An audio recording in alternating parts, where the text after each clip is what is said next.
Barcodes seem to be an ongoing area of confusion for beginners, and in this video, I'm going to discuss some of the most common mistakes and misconceptions when it comes to UPC, FNSKU, and GS1 barcodes when selling private label products on Amazon. But first, my name is Crescent, and if this is our first time meeting, welcome to my channel. My passion is sharing tips and strategies on how you can create a successful Amazon FBA private label business. So if you enjoy videos like this, or especially if you've been around my channel, consider subscribing. All right, let's get started. Although barcodes play such a huge role in everyone's daily lives, as we encounter them every time we go shopping, it seems to be an area of confusion when it comes to selling on Amazon. So first, let's go over real quick what barcodes are and their purpose, and then I'll go over how they work on Amazon and what you need to do when you're selling private label products. Okay, first, so what is a UPC barcode? A UPC barcode is how products sold around the world, like at Target or Walmart, are identified. Every product has its own unique UPC barcode. No two products will ever have the same barcode. This is how stores know what item you bought and how much to charge you when you go through the checkout line. For example, all 6 packs of Pepsi will have the same UPC barcode, which is different than a case of Pepsi, which is also different from a 2-liter bottle of Pepsi. And again, it's different from a 6-pack of Diet Pepsi, which, because Diet Pepsi is a different product than regular Pepsi or Coke or Mountain Dew. All products of the same line will have the same UPC barcode, just like all 6 packs of Diet Pepsi, but variations will have their own unique barcode, like a case or a 2-liter bottle, including different manufacturers, like Coca-Cola's 6-pack must be different than all other 6-packs. Well, all other products actually. They're all unique. No two products will ever have the same UPC barcode around the world. An EAN is the same thing as a UPC barcode. It just has 13 digits instead of 12, but both are generally recognized around the world universally. Now, when you're selling private label products on Amazon, your products are required to have Amazon's barcode on them called the FNSKU, which stands for Fulfillment Network Stock Keeping Unit. This is Amazon's own barcode system to keep track of what they have in their warehouses, and it's different than a UPC barcode. So, if Amazon uses their own FNSKU barcode, then why does Amazon require you to enter a UPC barcode when you're creating a new product listing?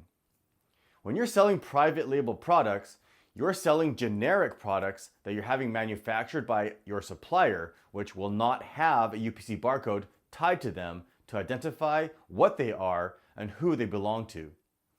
Hundreds or thousands of other sellers around the world could be selling the exact same product, and you need to identify your product as yours under your own brand. Major brands like Pepsi or Coke, they've already attached their UPC barcode to their own products that are being printed on the package, the ones that you get scanned in the checkout line. So you'll need to do the same with your products. However, for private label products on Amazon, you need to purchase a UPC barcode and enter it into your new listing, and Amazon will convert that UPC barcode into their FNSKU barcode. This new FNSKU barcode is what's required to go on each one of your units, not the UPC barcode. This is a common mistake beginners make. Once you've entered the UPC barcode into your listing, you'll never need it again. It's the FNSKU that you'll need to have printed or stickered on each unit. Now, a common misconception here is that, for example, if you ordered 500 units of your product, that you'll need to buy 500 UPC barcodes. That's not true. You only need one UPC barcode. Every product has its own unique barcode, not every unit. Think of the 6-pack of Pepsi from the example earlier. Every 6-pack of Pepsi has the same barcode on it. So if you ordered 500 units of can openers, which are all exactly the same can opener, then you only need one UPC barcode, which will get converted to an FNSKU barcode, and this same FNSKU barcode will go on all 500 units of can openers. They're all identical. Now, if you have a variation, you'll need a new UPC barcode for each variation.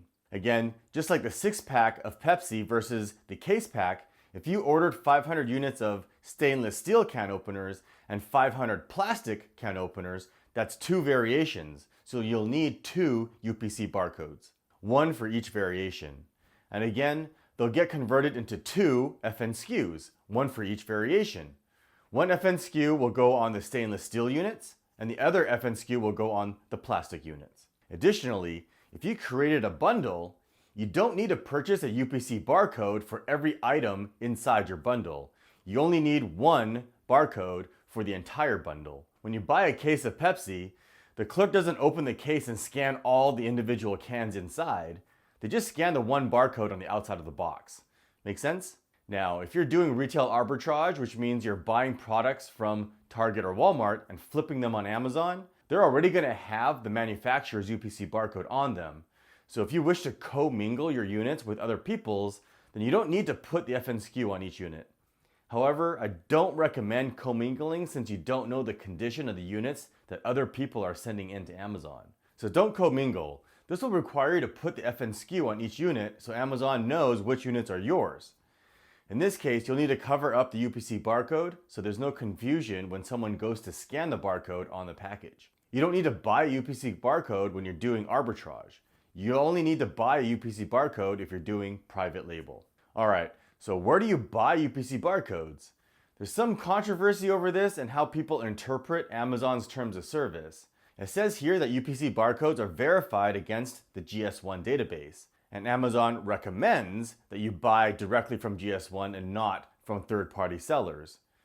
GS1 is the organization that issues all UPC barcodes. Now, if you want to follow Amazon's term of service to the T, you can buy directly from GS1 for $250 for 10 UPC barcodes, but there's an annual $50 fee.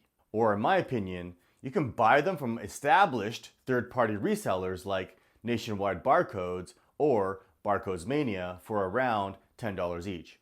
What I don't recommend is buying them from places like eBay in bulk, as there's no way to vet those sellers, or more importantly, the authenticity of the barcodes. They could be fake barcodes or previously used barcodes, which are invalid and Amazon will not accept. A misconception you may have heard is rumors of Amazon shutting down listings for non-GS1 compliant barcodes. But I can almost guarantee that those barcodes came from places like eBay or some other gray market websites. There hasn't been any issues if you buy directly from GS1 and established resellers. I personally use barcodes from Barcodes Mania. And lastly, when do you need to buy a UPC barcode? Well, you need a UPC barcode when you go to create a new product listing in Seller Central. You won't be able to complete or save your listing without one. You'll need to have your listing created prior to the completion of your products getting manufactured, because like I said earlier, every unit will need the FNSKU barcode on them. And to get the FNSKU barcode, you need a completed listing. Once you have a completed listing, you'll be able to download the FNSKU barcode and email it to your manufacturer and have them sticker it on each unit. A couple of pro tips here. You don't need to have your listing 100% completed. You can just fill it in with fake or temporary product information and photos just so you can save the listing to get the FNSKU label.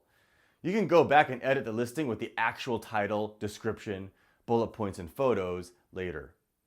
Also, a great way to save some money is to incorporate the country of origin onto the FNSKU label. The country of origin is also required by US Customs to be on each unit. So if your supplier is already putting the FNSKU sticker on each unit, then instead of having two stickers, just print Made in China on the same FNSKU label. Or if you're having a custom packaging design made, email the FNSKU label to your package designer and just have them integrate it into the package design. I have more detailed videos that dive deeper into the subject of barcodes or other labeling requirements like shipping labels and package design on my channel. If you want more information, I'll leave a link to one of them here. And I'll leave links to a few others in the video description below. If you have any questions, post in the comment section. I answer every single one of them. Alright, thanks for watching. If you found value in this video, you know what to do. Hit that like button, leave a comment, and subscribe. And to make sure you never miss a video, be sure to click that bell icon to turn on notifications. There's also a link in the video description to our community forums, which you should totally join. And if you're looking for more tips and strategy videos, click or tap over here. And as always, thanks for watching.